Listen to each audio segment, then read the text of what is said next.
A signature on a divorce petition. That's all Elena Cloud thought she was dealing with. A painful but clean break from her cheating husband, Marcus. But Marcus didn't just want the house. He didn't just want alimony. He wanted half of her company. The company she bled for. The company she built from nothing. He claimed his vision was the secret to her success. He demanded half, and he was willing to drag her name through the mud to get it.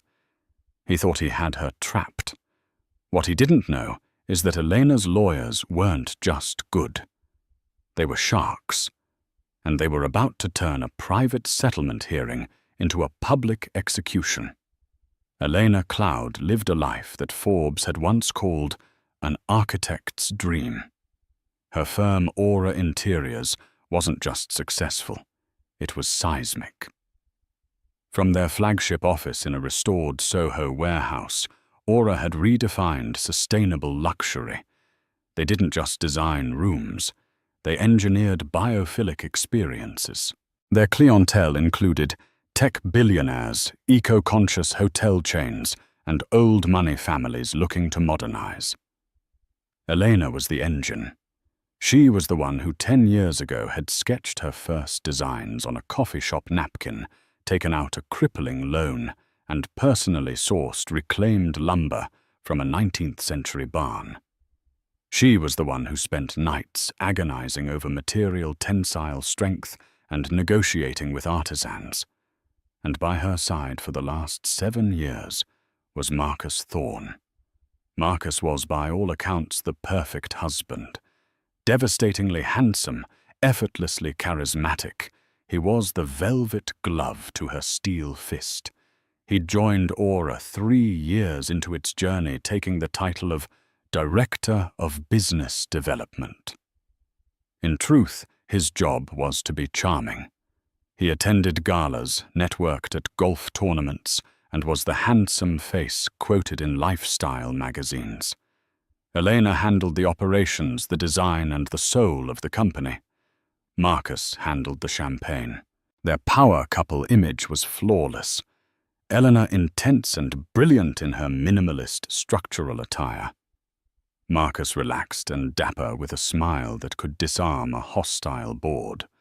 The first crack appeared not as a dramatic confrontation, but as a line item on a spreadsheet. Elena was doing a quarterly review of the marketing budget, a task she usually delegated, but had taken back as costs seemed to be ballooning. She frowned at the screen. Thorne Strategic Solutions, LLC. There were monthly invoices for the last 8 months. 15,000. 20,000. 15,000 again.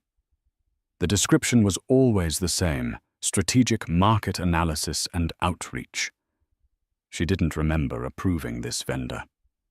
"Hey, David," she called out to her CFO, who was walking past her glass-walled office. "You ever heard of a Thorne Strategic Solutions?" David paused, adjusting his glasses. "Thorne, I assumed it was one of Marcus's groups. The invoices are all approved by him.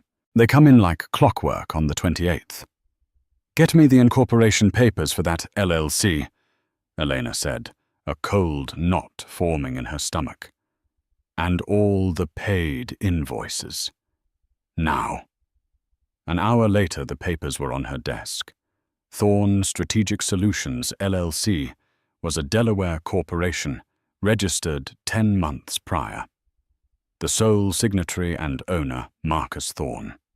Her husband was paying himself $15,000 to $20,000 a month from her company, on top of his generous salary for consulting he never mentioned. She felt the blood drain from her face. It was embezzlement. It was a betrayal. But it wasn't the betrayal. Not yet. That night, she didn't go home to their shared brownstone. She went to the Ludlow Hotel, checking in under her assistant's name. She needed to think. This was a legal matter, not just a marital one. But her hands were shaking. She had to know. She opened her laptop and accessed the company's travel and expense platform. She pulled up Marcus's recent business trip to Chicago, a conference on future-facing brand synergies. The hotel folio was from the Peninsula. Standard. Flights. Standard. But then the receipts. Room service for 2 every morning. A spa receipt, couples deep tissue massage. A dinner receipt from Alinea for $1,200, with a handwritten note on the bottom from the maitre d'. So lovely to host you and Miss Jensen again. Mr. Thorne, congratulations on the new venture. Miss Jensen. Elena's mind flashed. Chloe Jensen, a junior designer who had quit Aura abruptly 6 months ago, citing personal reasons. She had been pretty ambitious, and Elena now realized often lingering in Marcus's office after hours. It wasn't just embezzlement. He was using company money to fund an affair. When she finally confronted him the next day, in their pristine white marble kitchen, he didn't even have the decency to look ashamed. He was pouring an espresso, his back to her. She laid the hotel folio on the counter. "Alinea," she said, her voice dangerously quiet. "I hope the congratulations were worth $1,200 of my company's money." Marcus froze. He turned slowly, his face not one of guilt, but of annoyance. He saw the hotel bill, the spa receipt. He sighed, leaning against the counter, as if she had just interrupted his morning paper. "Eleanor, let's not be dramatic." "Dramatic?" Her voice cracked. "You are expensing your affair, Marcus. You're stealing from me, from my company." "Oh, please," he scoffed. "Don't act like you can't afford it. And besides, Chloe, she understands the pressure I'm under, which is more than I can say for you lately." Eleanor felt the air leave her lungs. The casual cruelty of it, the utter lack of remorse, was a physical blow. He wasn't sorry he did it. He was annoyed he got caught. "Get out," she whispered. "What? Get out of my house. Get your things and get out." Marcus's eyes hardened. The charming mask fell away, revealing something cold and reptilian. "Fine," he snapped. "But you just made the biggest mistake of your life, Elena. You have no idea what you just did." "I'm calling my lawyer," she said, her hands trembling as she reached for her phone. "You do that?" he sneered, grabbing his leather jacket from a chair.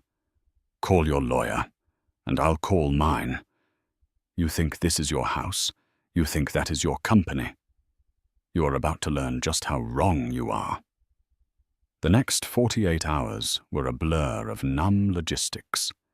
Elena changed the locks on the brownstone and her office. She froze Marcus's access to all company accounts and issued a terse internal memo, stating he was on an indefinite leave of absence, effective immediately.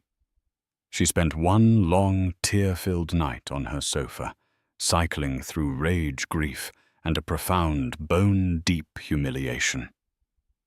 Then she called Rebecca Shaw. Rebecca was a senior partner at Lockwood Steel and Garrison, a law firm known for handling divorces that looked more like corporate dissolutions. She was sharp, impeccably dressed, and possessed zero patience for emotional fluff. "He stole from the company, Elena," Rebecca said, peering over her glasses in a glass-walled conference room overlooking Bryant Park. "That's wire fraud. It's embezzlement. We don't just have grounds for divorce. We have grounds for a criminal referral, in a divorce that gives us all the leverage." "I don't want to send him to jail," Elena said, her voice small. I want him gone. I'll be fair with the assets. The brownstone, the art, the savings. He can have half of everything we shared. But Aura is mine." "Of course it is," Rebecca said, making a note. "You are the sole founder. His employment is a separate matter from the marital assets. We'll send his lawyer a standard offer. He'll take it. He'd be a fool not to give in his criminal liability. But Marcus, it turned out, was a very special kind of fool. The letter that arrived at Rebecca's office was not a settlement acceptance. It was a declaration of war. Rebecca called Elena immediately. "You need to come in, and you should sit down." The letter was from a notoriously aggressive law firm, Harrison and Black. Elena read it, her blood running cold. Marcus wasn't just refuting the embezzlement. He was denying it, calling the Thorn Strategic Solutions a pre-approved executive compensation fund that Elena had verbally authorized. But that wasn't the bomb. The letter stated that Marcus Thorn was claiming 50% ownership of Aura Interiors, Inc. "That's impossible," Elena whispered, her hands shaking. "My name is the only one on the incorporation documents. I am the 100% shareholder." "He's not claiming he was a shareholder, Elena," Rebecca said, her voice grim. "He's claiming he was your partner. He's claiming that Aura Interiors was built not just on your design work, but on his strategic vision, brand development, and sweat equity. He's claiming that you had a verbal agreement from the beginning to be equal partners, and that you fraudulently filed the incorporation papers in your name alone." Elena stared at her. He lied. He wasn't even there in the beginning. I was eating ramen noodles and sleeping in the office. He showed up 3 years later. "He's prepared for that," Rebecca said, turning the page.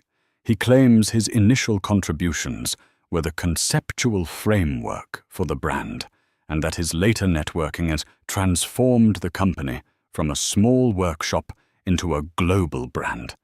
He's attached a list of every client he ever had lunch with as proof of his contribution." It was insane. It was a fantasy. It was a lie so audacious that Elena almost laughed. "No court will ever believe this," Elena said, standing up. "It's absurd." "It's not absurd, Elena. It's a shakedown." Rebecca countered, her tone urgent. "He's not trying to win in court. Not really. He's trying to force your hand. He knows that a public, ugly lawsuit claiming the founder of Aura Interiors defrauded her partner will be catastrophic for your brand. It'll spook investors.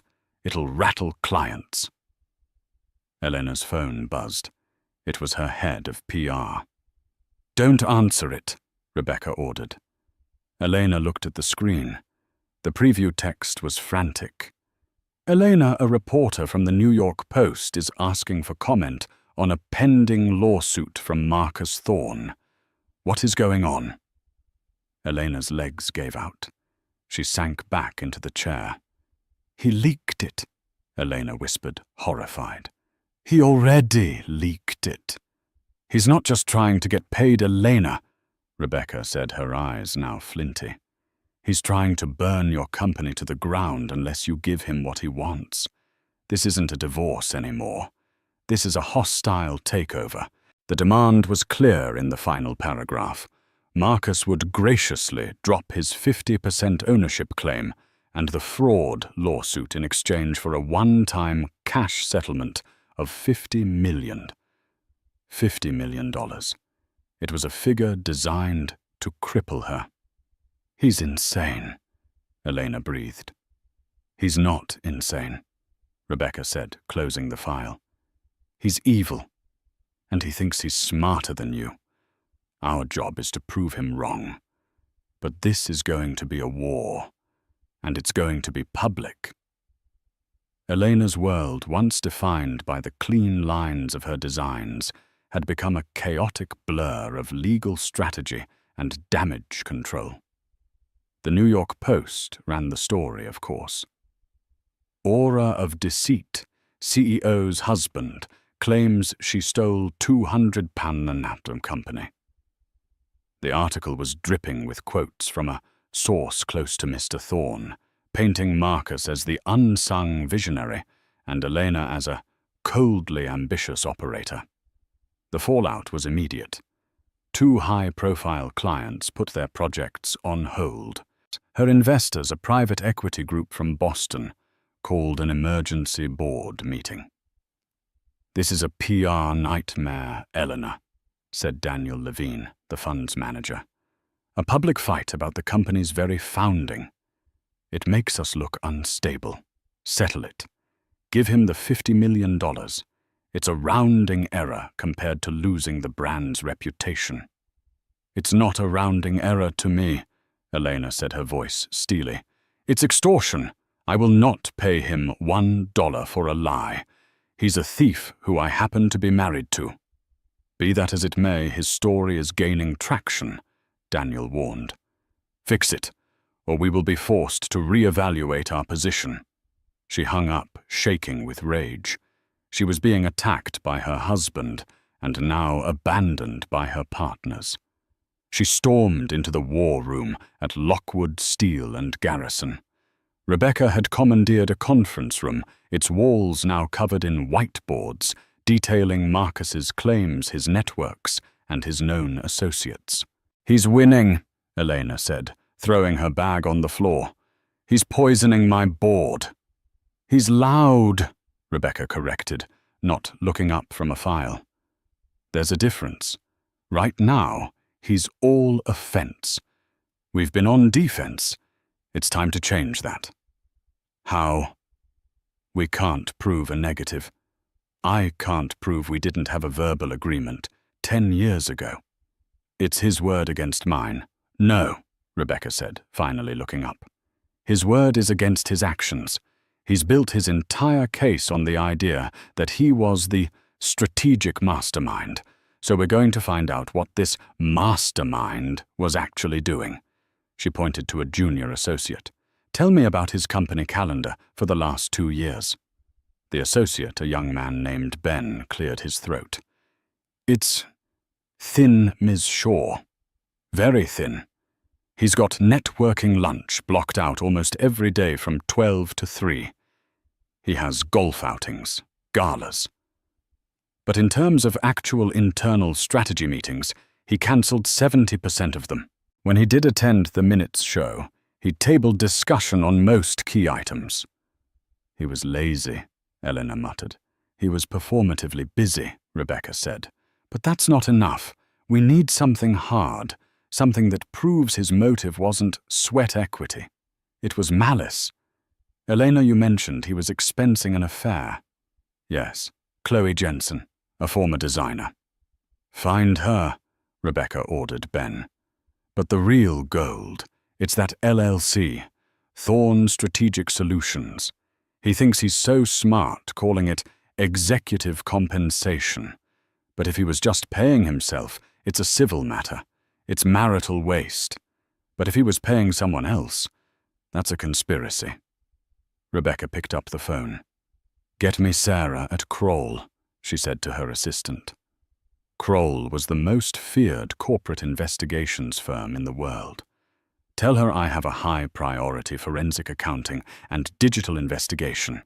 I want a full deep dive on Marcus Thorn and his little LLC. I want every bank transfer, every email he ever sent from a company server, every text, every keycard swipe.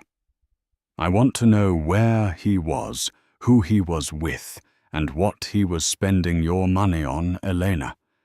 Every single cent." Rebecca hung up and turned to Elena. "He wants to play this in public fine. He thinks he's a visionary. We're about to give the world a very clear vision of exactly who Marcus Thorn is." The investigation began. It was a quiet, methodical dissection of Marcus's life. While Marcus was giving smug, no-comment interviews to Page 6, the Kroll investigators were pulling data from Aura's servers. 2 weeks later, the call came. "We have it," Sarah from Kroll said. "It's bad, Rebecca. It's worse than you thought." While Rebecca's team dug, Marcus escalated his public assault. He was a natural at playing the victim. He gave an exclusive, tearful interview to a high-profile morning show the kind that specialized in human interest stories. I loved her," he said, his voice catching. He was wearing a simple dark sweater, looking earnest and heartbroken. "And I loved that company. I put my soul into it. I brought in the first major clients. I crafted the brand story. Aura was my idea. And when our marriage got rocky, she just locked me out. She erased me." The host, a woman with a famously sympathetic demeanor, looked horrified. "So you're saying she's trying to cut you out of the company you built together?" "I just want what's fair," Marcus said, wiping a non-existent tear. "I'm not a monster. I just want her to honor the promise she made to me all those years ago, that we were partners in everything." The narrative was devastatingly effective. Elena, the brilliant but cold CEO, was now being painted as a corporate monster who would even defraud her own husband. At justice. For Marcus began trending, albeit briefly, on Twitter.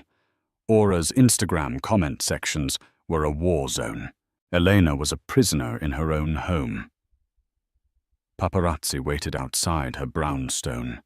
Her employees were nervous, their faith in her shaken. "He's brilliant at this," Eleanor spat, watching the interview on her laptop from Rebecca's office. "He's lying. He's lying so beautifully." "He is," Rebecca agreed, unimpressed. "He's committing to the role. He thinks this public pressure will force you to settle before we ever get to discovery. He's counting on you being a businesswoman who will cut her losses. He's not prepared for you to be a fighter." "What he's doing, is it legal?" Elena asked. "Defamation. It's a divorce proceeding, Elena. The gloves are off. He can say he felt like a partner. He can say he believes he was defrauded. It's all subjective, until we introduce facts." At that moment, Sarah, the lead investigator from Kroll, was buzzed in. She was carrying a locked, hard-sided briefcase. "You'd better sit down for this," Sarah said, placing the briefcase on the table and clicking it open. She pulled out a thick, spiral-bound report. "This is the full forensic analysis of Thorn Strategic Solutions, LLC," Sarah began. "We're going to start with the money." She opened the report. "As we knew, Marcus was wiring 15 out of 20Ks a month from Aura's marketing budget to his LLC. We followed that money. He wasn't just paying himself. He was using it as a personal slush fund. Trips, dinners, watches, the affair with Chloe Jensen. We have receipts for a $20,000 Cartier bracelet and a 6-month lease on a luxury apartment in Tribeca, all paid for by the LLC. So he was funding his affair," Elena said, her stomach twisting. "We knew that." "Yes," Sarah said, "but that's not the story. The story is what else he was doing. He wasn't just spending the money. He was investing it." Rebecca leaned forward. "Investing in what?" "A new company," Sarah said, turning the page. 2 months ago, a new design firm was incorporated in New York. It's called Echelon Designs. It has a new office leased in Dumbo. It has branding. It has a website currently in development." Eleanor felt a cold dread creep up her spine. "Echelon Designs. Guess who the sole owner is?" Sarah said, pointing to a line. "A holding company. And who's the owner of that holding company? Chloe Jensen, the mistress." Elena was confused. "So, he was setting her up in business?" "No," Rebecca said, her eyes wide as she read ahead. "He was setting himself up. He was using her as a front." Sarah nodded. "Exactly. Marcus was funding this new company, Echelon, with the money he was embezzling from your company. But it gets worse. He wasn't just building an office. He was stealing your business." She turned to the next section. "Digital forensics. We imaged his hard drive and company phone. On the night you kicked him out after he left the house, he went to his office. He used his key fob at 2:13 a.m. He was there for 1 hour. He logged into the central Aura server and downloaded 3 things. She projected a list onto the conference room wall. 1. Aura Interiors. Full client list. 2015-2025. Includes private contacts, billing history, and contract details. 2. Aura Interiors proprietary vendor and artisan list. Elena's most guarded secret, her network of exclusive craftspeople. 3. Project Nomad pitches and financials. A 100 Bensolos hotel project in Dubai that Aura was the front-runner for. Elena stood up, physically ill. He stole Project Nomad. He didn't just steal it, Elena, Sarah said, clicking to the next slide. He used it. We recovered deleted emails from his trash folder. He had already contacted the Dubai developers. As Echelon Designs, he was using your proprietary designs, your pricing models, and undercutting your bid. He was planning to launch his new company by stealing your biggest client. The room was silent. The cheating was a betrayal. The 50% demand was extortion. This was corporate espionage. This was a plan not just to leave her, but to replace her, to destroy Aura and build his own empire from her ashes. His lawsuit, Elena whispered, the pieces clicking together with horrifying clarity. The $50 million demand. It was all a distraction. Exactly, Rebecca said, her voice a low, furious hum. He never wanted $50 million. He wanted to tie you up in court, ruin your reputation and bleed you dry, all while he was stealing your clients and building his new company in plain sight. He thinks he's a visionary. Rebecca stood up and began to pace. He's not a visionary. He's a criminal. And he just gave us the gun, the bullet, and the fingerprint. The Kroll report was more than a legal document. It was a biography of a con man. Eleanor and Rebecca spent the next 3 days poring over every line item, every email, every digital breadcrumb. The picture it painted was of a man who had been meticulously planning his exit and Elena's ruin for at least a year. It wasn't just the embezzlement or the theft of the client lists. The digital forensics team had recovered cached files from Marcus's laptop that were even more damning. He had drafts of his lawsuit, claiming 50% of the company written 6 months before she discovered the affair. He had been waiting for the right moment to deploy it. He had a spreadsheet modeling the PR fallout, estimating how much Aura's valuation would drop once he filed his suit. He had calculated the precise moment her company would be most vulnerable, right before the Q4 earnings call. He was going to short your stock. Rebecca breathed, pointing to a browser history link to a site about put options. He wasn't just going to sue you. He was going to profit from your company's collapse. Eleanor felt a strange, cold calm settle over her. The grief was gone, replaced by a glacial fury. The man she had loved, the man she had shared a bed with, had been actively plotting to systematically destroy her life and her life's work. "What about Chloe Jensen?" Elena asked. "The mistress. She's the owner of Echelon Designs. Is she just a pawn?" "Let's find out," Rebecca said. They didn't have to look far. The Kroll report included all of Chloe's communications from her time at Aura. She wasn't a pawn. She was a co-conspirator. The emails between her and Marcus were sickening. They weren't love letters. They were business plans. Marcus from his personal email 3 months ago. "The Nomad pitch is almost ready. I have all of Elena's financials for it. We can come in 15% lower and still maintain a 60% margin. She'll never know what hit her. Chloe from her new Echelon email. She's so arrogant. She really thinks all those artisans are loyal to her. They're loyal to the money. Once we show them our terms, they'll jump. Marcus. Just be patient. The legal side is ready. Once I file, she'll be in a PR tailspin. The board will pressure her to settle. By the time she realizes what's happening, we'll have landed Nomad and 2 of her other top clients. Echelon will be the new Aura, and she'll be a footnote. Elena closed the report. She couldn't read anymore. He used my own money to build a company, to destroy me, she said. Yes, Rebecca said. And now we're going to use his own arrogance to destroy him.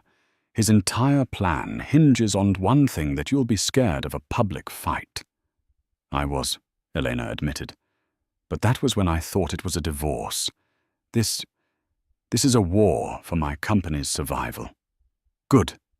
Rebecca smiled, a thin, dangerous smile. Because his lawyer, Mr. Harrison, has been insufferable. He's demanding a mandatory settlement arbitration. He thinks he can get us in a room, scream about verbal agreements and public humiliation, and walk out with a $50 million check. What does that mean, arbitration? It's a formal hearing, but outside of court. It's meant to be faster, less public, Rebecca explained. But Harrison, in his infinite wisdom, is demanding a transparent process. He's insisting on a media pool. He wants reporters in the room. Elena paled. He wants to do this in front of the press. He's an idiot, Rebecca said almost gleefully. He thinks he's directing a movie where he's the hero. He wants to publicly shame you into submission. He wants the Wall Street Journal to report on his powerful testimony about being the man behind the brand. Rebecca leaned across the table. And we are going to give him exactly what he wants. We are going to accept the arbitration. We will agree to the press pool. We will let him invite every reporter he can find. Rebecca, are you insane? Elena said. We'll be slaughtered. No, Rebecca said, tapping the Kroll report. He's bringing a knife to a gunfight. We're bringing a nuclear bomb. He thinks the subject of the hearing is marital assets and partnership claims. He has no idea that the real subject is grand larceny, wire fraud, and corporate espionage. We don't just refute his claim, Elena. We end him. Publicly. We let him build his entire gallows, and then we calmly hand him the rope. The week leading up to the arbitration was the longest of Eleanor's life. On Rebecca's strict orders, they said nothing. They issued a simple no comment to all press inquiries. Marcus, meanwhile, was on a victory tour. He was seen having celebratory dinners at Carbone, looking every bit the triumphant wronged man. His lawyer, Harrison, was just as loud, telling legal journals that he was supremely confident that his client's foundational contributions to Aura Interiors would be recognized. The narrative was set. Eleanor the Ice Queen was being forced to the table to face the man she had betrayed. Rebecca's team, meanwhile, was working with surgical precision. They didn't file a countersuit. They didn't leak the Kroll report. They held everything back. Instead, Rebecca filed a single motion with the arbitrator. We request full audio-visual capabilities in the conference room, including a high-definition projector and screen for the purposes of a multimedia presentation of our evidence. Harrison Marcus's lawyer readily agreed. Bring your little slideshows, he'd scoffed on a call. It won't change the facts. Oh, it will, Rebecca had whispered to Elena after hanging up. The night before, Elena couldn't sleep. What if he denies it? She asked Rebecca in a late-night call. What if he says we fabricated the emails? What if he just lies? Elena. Rebecca said, her voice firm. He's a narcissist. His greatest weakness is his belief that he's the smartest person in any room. He is coming tomorrow to perform. He is not prepared to be defended. He's not expecting an attack. He's expecting an audience. We're not just going to present evidence. We're going to present a timeline, a story, his story. And by the time he realizes what's happening, it will be too late. Get some sleep. Tomorrow you just need to do one thing. What? Look him in the eye while we do it. The morning of the arbitration, the lobby of the JAMS Mediation Center in New York was a zoo. Reporters, business, journalists, and even a few TV cameras were crammed into the waiting area. Marcus arrived like a star. He wore a $10,000 Tom Ford suit, his hair perfect. He smiled gravely for the cameras holding up a hand. Today we are just hoping for the truth to come out. That's all we've ever wanted. Elena and Rebecca arrived 5 minutes later. They walked through the media gauntlet without a word. Elena's face pale, but set Rebecca looking utterly composed. They entered the large oak-paneled conference room. At the head of the table sat the arbitrator, a retired federal judge. On one side, Marcus and his legal team, Harrison and Black. On the other, Eleanor Rebecca and 2 junior associates from their firm, who were quietly setting up a laptop and projector. Mr. Harrison, the arbitrator began, you requested this hearing. Your opening statement, please. Harrison stood. He strutted. For 20 minutes he laid out Marcus's case. He was poetic. He used phrases like the silent visionary and the architect of the brand. Marcus Thorne, he boomed, was the soul of Aura Interiors. Elena Cloud may have been the hands, but he was the heart. And for his years of vision, his tireless networking, his sweat equity that transformed a hobby into an empire, he is owed his rightful share. 50%. We have documents, emails, and Mr. Thorne's own testimony to prove his foundational role. Marcus looked on the picture of wounded dignity. Thank you, Mr. Harrison, the arbitrator said. Sure. Your response. Rebecca stood up. She buttoned her jacket. Thank you, Your Honor. Mr. Harrison is correct about one thing. We are here today to discuss Mr. Thorne's foundational role in this company, and to that end, we're glad he invited the press. We believe in full transparency. She nodded to her associate. The projector hummed to life. Mr. Harrison has painted a picture of his client as a partner. We'd like to paint a different picture, a picture of a parasite. Harrison leaped to his feet. Objection. That is inflammatory and unprofessional. It is a fact, sir, Rebecca said, her voice slicing through the room. And I have the receipts. The first slide appeared. It was a simple logo, Thorne Strategic Solutions. LLC Marcus, who had been leaning back in his chair, suddenly sat bolt upright. His confident smirk wavered.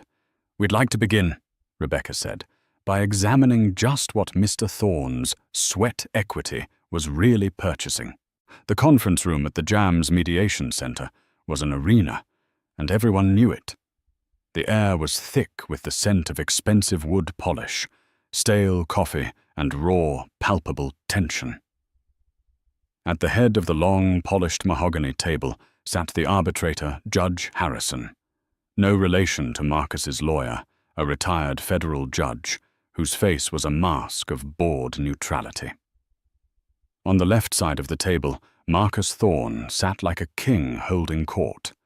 He was leaned back, one arm casually draped over his chair, his Tom Ford suit perfectly tailored. He looked for all the world like a man who was about to be handed a 9-figure check. His lawyer, Adrian Harrison, was all bluster and confidence, shuffling papers with a theatrical flourish. Behind them, a row of 3 reporters from the Wall Street Journal Forbes and the New York Post sat with pens and laptops ready. This was the audience Marcus had demanded. On the right side, Eleanor Cloud sat with a posture of rigid steel. Her face was pale, her hands clasped so tightly on the table, her knuckles were white. Beside her, Rebecca Shaw was a picture of calm. She was meticulously, almost slowly, arranging 3 files and a water glass. Her junior associates Ben and another young lawyer were finalizing the connection from their laptop to the large 80-inch screen on the wall. "Mr. Harrison," the arbitrator began, his voice a dull monotone. "You and your client requested this binding arbitration. The floor is yours." Adrian Harrison stood, a predator's smile on his face. He buttoned his jacket and began to pace. "Thank you, Your Honor," he boomed, his voice projecting to the reporters in the back. "We are here today for a simple, painful, and necessary act of justice. We are here to correct a great wrong." He gestured dramatically toward Marcus. "We are here on behalf of Marcus Thorne. But who is Marcus Thorne? The press, in their zeal, have painted him as a jilted husband. But we are here to prove with indisputable evidence that Marcus Thorne was the soul of Aura Interiors, the engine, the visionary." For 20 minutes, Harrison spun a masterful tale. He painted Elena as a brilliant artisan, but a hopeless businesswoman, someone who would still be selling reclaimed wood picture frames on Etsy, if not for Marcus. "Who brought in the first 5-star hotel client?" Harrison demanded. "Marcus Thorne, who crafted the brand narrative that Forbes and Architectural Digest fell in love with Marcus Thorne, who networked for 7 years, sacrificing his own ambitions to build her name, Marcus Thorne." He spoke of the verbal agreement, the partnership of minds and hearts, the sweat equity that could not be measured in timesheets, but in results. And what was his reward? Harrison's voice dropped. What happened when this brilliant, tireless man was finally burned out from building his wife's empire? He was discarded, locked out, and his contribution, his foundational 50% stake in the company he built, was erased, labeled a fantasy. We are here today to make that fantasy a $200 million reality. We are here for what is his. He sat down to a profound, heavy silence. Marcus looked smug, nodding gravely at the arbitrator as if to say, "See simple." The Post reporter was already typing a headline. "Thank you, Mr. Harrison," the arbitrator said, turning. "Ms. Shaw, your response." Rebecca Shaw stood. She did not pace. She did not raise her voice. She simply stood, a small, dark-clad figure in a room full of male egos. "Good morning, Your Honor," she said, her voice crisp and clear. "Mr. Harrison is correct about one thing. We are here today to discuss Mr. Thorne's contributions. We are here to talk about his vision and his tireless work. And we are so grateful he invited the press." A flicker of annoyance crossed Harrison's face.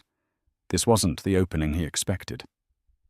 "Mr. Harrison has painted a picture of his client as a partner," Rebecca continued. "We'd like to paint a different one, a picture of a parasite." "Objection!" Harrison leaped to his feet. "That is inflammatory, unprofessional, and outrageous. She is slandering my client." "It is a statement of fact, Mr. Harrison," Rebecca said, her voice slicing through his bluster. "And unlike you, I've brought my receipts. Ben, the first slide, please." The 80-inch screen, which had been dark, hummed to life. It displayed a single, simple, sterile logo. Thorne Strategic Solutions, LLC. Marcus, who had been leaning back, suddenly sat upright. His confident smirk wavered, replaced by a shadow of confusion. He glanced at Harrison, who looked equally baffled. This wasn't part of their presentation. "This," Rebecca said, picking up a laser pointer, "is Thorn Strategic Solutions, an LLC incorporated by Mr. Thorn 10 months ago. He has claimed in prior documents that this was a pre-approved executive compensation fund, a vehicle for his salary and bonuses." "And so it is," Harrison said, still on his feet. "This is a simple corporate structure. It's perfectly legal." "It is a corporate structure," Rebecca agreed, her voice dangerously pleasant. "But its purpose was anything but legal. Mr. Thorn, you see, was using this LLC to defraud his wife's company. He was using his executive authority to approve invoices from this vendor. A vendor owned 100% by himself." She clicked to the next slide. It was a wire transfer. "Payer Aura Interiors, Inc. Marketing Dept. Payee. Thorn Strategic Solutions. LLC. Amount. $15,000. Memo. Strategic Consulting. Q1. Click. Payer Aura Interiors, Inc. Marketing Deputy. Payee. Thorn Strategic Solutions. LLC. Amount $20,000. Memo. Brand Outreach and Synergies. Click. Click, click, for 10 months, a total haul, Rebecca stated, of $195,000, not compensation. Embezzlement. Marcus's face had gone from tan to a sickly pale grey. He was no longer looking at the arbitrator. He was staring at the screen.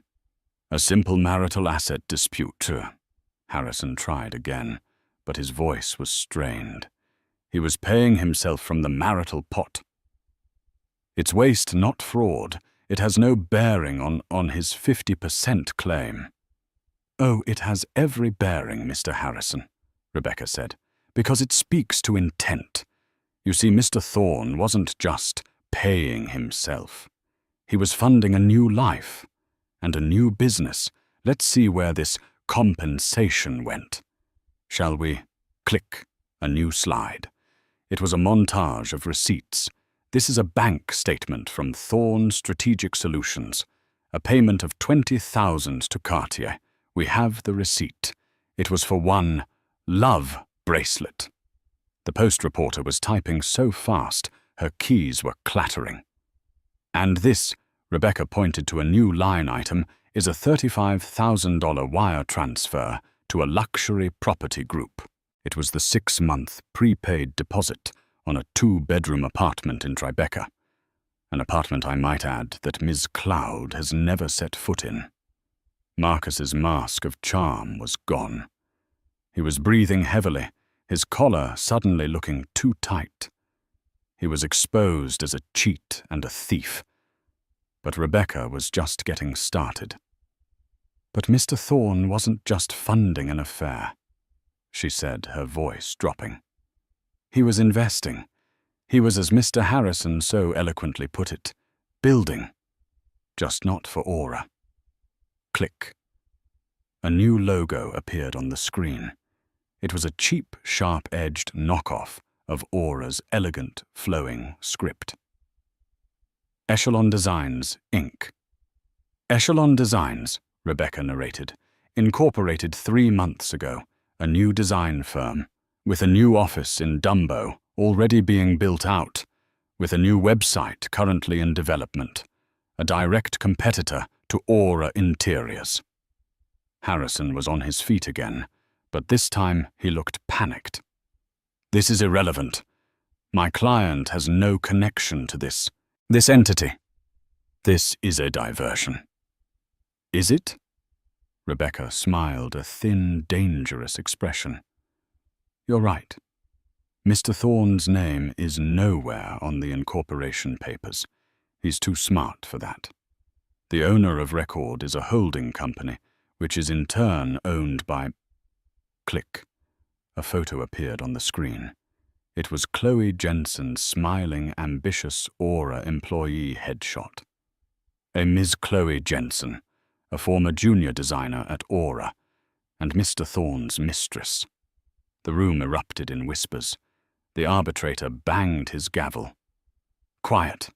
Mr. Harrison, are you claiming your client wasn't using his wife's money funneled through his fraudulent LLC to set his mistress up in a competing business, because that alone is conspiracy and fraud?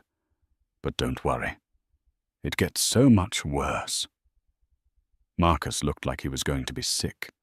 He was staring at Elena, who for the first time turned her head and met his gaze. Her eyes were not fiery or tearful. They were cold. They were the eyes of a judge. "Mr. Thorne's entire case," Rebecca continued, her voice now a low, furious hum, "rests on the idea that he built Aura, but the digital forensic evidence recovered from his own hard drive shows he was actively planning to destroy it." Click. A new slide. Black screen, white text. It looked like an epitaph. "Server log. Aura Interiors. Central server user. M. Thorne. Date. October 12th, 2025. Time. 13:47 a.m. The night Ms. Cloud uncovered his theft and his affair. Rebecca narrated. The night she asked him to leave. He didn't go home to pack. He went to the office. At 2:13 in the morning, he logged into the company he claims to love. And what was he doing? Was he backing up his visionary files? Click, a file list appeared. Download Aura Client List Master, XLSX, 1.2 GB. Download Aura Vendor List Proprietary. DocX, 300 M download. Project Nomad, arshpitchfinals.pdf, 2.4 GB. He was robbing her. Rebecca's voice was ice. He was stealing Aura's entire client list. He was stealing her proprietary, most guarded trade secret, her network of exclusive artisans and vendors. And he was stealing her active $100 million pitch for the Nomad Hotel project in Dubai, the single biggest project in Aura's history. Harrison was sputtering. He's an executive. He had access to those files. He was working from home. This is circumstantial. It proves nothing. Circumstantial? Rebecca asked, as if genuinely curious. You're right, Mr. Harrison. A download isn't proof of intent. It's just data. But an email now. An email is a confession. Click. The screen split.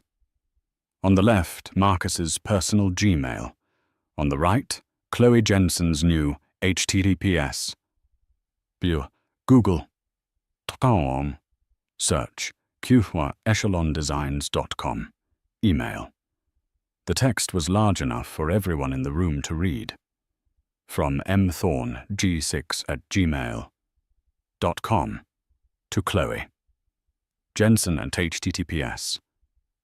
Google.com/search echelondesigns.com. Subject. Here we go. It's done.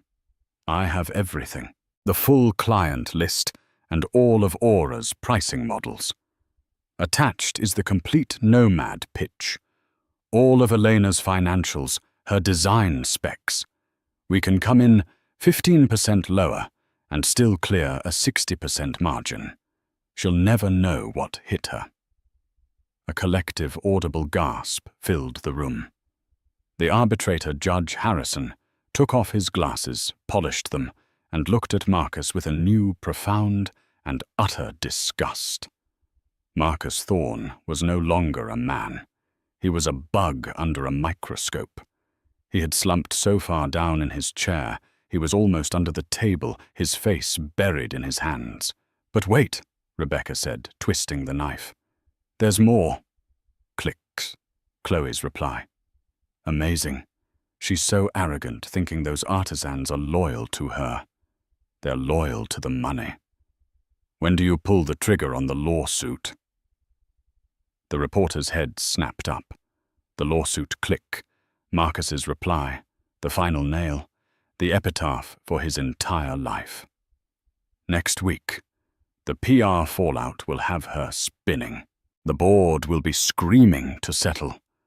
By the time she realizes what's happening, we'll have landed Nomad. Echelon will be the new Aura, and she'll be a footnote, a dinosaur. Rebecca Shaw hit the button on her remote. The screen went black. The room was plunged back into the harsh, normal light of the conference room. The performance was over. The silence was absolute, heavier than stone. Rebecca walked calmly back to her seat. "This," she said, her voice resonating in the quiet, "is Mr. Thorne's sweat equity. This is the vision he's demanding 50% for. He's not a partner. He's a parasite. He's not a visionary. He's a thief."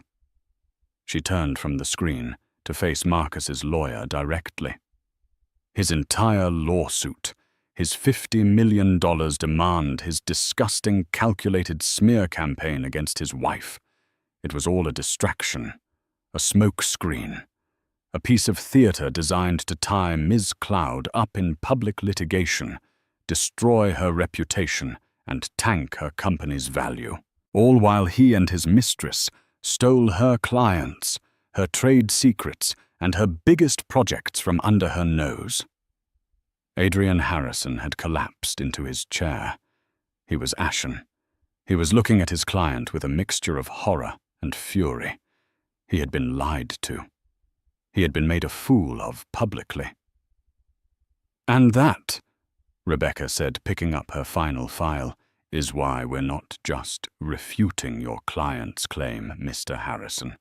We are here to inform you that a full copy of this report and all its findings was delivered to the office of the U.S. Attorney for the Southern District of New York at 8:00 a.m. this morning, with a criminal referral for wire fraud, conspiracy, and corporate espionage." Criminal referral. The words hung in the air, a death sentence. The Forbes reporter audibly whispered, "Oh my God." Marcus finally looked up, his eyes wide and terrified, finding Elena's. Eleanor leaned forward, for the first time, her voice not loud, not emotional, but cold, clear and utterly final. "You didn't want half my company, Marcus," she said, the words cutting across the table. "You wanted all of it. You just wanted it under a new name." Rebecca Shaw stood and addressed the arbitrator.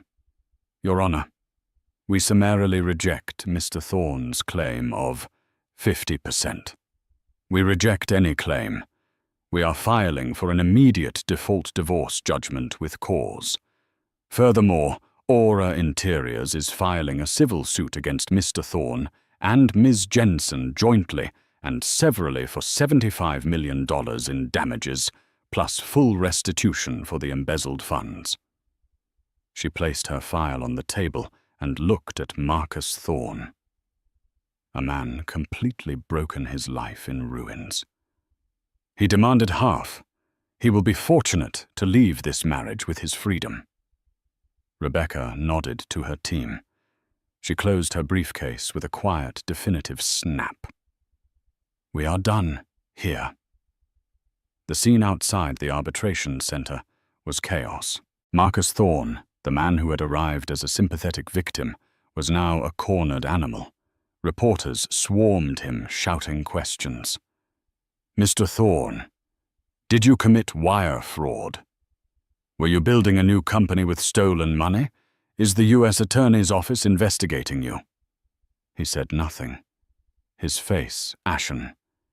He shoved his way through the crowd, Harrison pulling him toward a waiting car. He was no longer the charismatic visionary. He was a common criminal exposed in the most public way imaginable. The headlines the next day were brutal. Forbes ran aura of a con CEO husband's 50% demand, revealed as corporate espionage plot. The Post changed its tune, the husband who stole Christmas and a client list. The story was no longer a he said, she said. It was a he did, and she had proof. The fallout was swift and total. The legal case. The arbitrator threw out Marcus's claim immediately. The divorce was granted on grounds of fraud and adultery. Marcus received nothing. No house, no art, no savings. In fact, what assets he had were frozen, pending the outcome of Aura's $75 million civil suit. The criminal case, Marcus and Chloe Jensen were both indicted by the U.S. attorney. Faced with the mountain of evidence from the Kroll report, they both pleaded guilty. Chloe for conspiracy received probation. Marcus for wire fraud, embezzlement, and conspiracy was sentenced to 36 months in federal prison. The business Elena's board of investors, who had been so quick to doubt her, were now falling over themselves to apologize. Daniel Levine, the fund manager, sent a congratulatory and deeply apologetic case of expensive wine. Elena sent it back. She held an all-hands meeting at Aura. She didn't gloss over the details. She laid out the betrayal, the theft, and the fight. "We were wounded," she told her team, her voice echoing in the large studio. "But we were not broken. The part of this company that was rotten has been cut out, and we are stronger for it." Her team gave her a standing ovation. Project Nomad, impressed by her decisive action and horrified by Marcus's attempt to defraud them, signed an exclusive 10-year contract with Aura Interiors. The company's valuation, which had dipped, soared to new heights. Elena Cloud stood in her office looking out over Soho. It had been the worst 6 months of her life. She had been betrayed, humiliated, and nearly destroyed. But in the end, the very trap Marcus had set for her, the public stage, the media, the pressure had been the tools of his own undoing. He had demanded, half convinced of his own genius. Now he had nothing but a prison cell. She had lost a husband, but she had saved her company. And she had reclaimed something even more valuable, her name. In the end, Marcus Thorne's arrogance was his downfall. He was so convinced of his own charm that he couldn't see the difference between smooth talk and criminal fraud. He wanted to be the main character, but he was just a con artist. Elena, on the other hand, did what she had always done. She trusted the data she hired the best, and she fought for the company she had built with her bare hands. She proved that the best defense isn't a good offense. It's the unshakable, undeniable truth. What did you think of Elena's ultimate revenge? Do you think Marcus got what he deserved? This story is a powerful reminder that in business and in life, you should never underestimate a person fighting for what is truly theirs. If you enjoyed this story of karma and justice, please show your support. It helps us create more content just like this. Hit that like button. Share this video with someone who loves a good story, and most importantly, subscribe to the channel and ring that bell. You won't want to miss what we have coming next. Thank you for listening.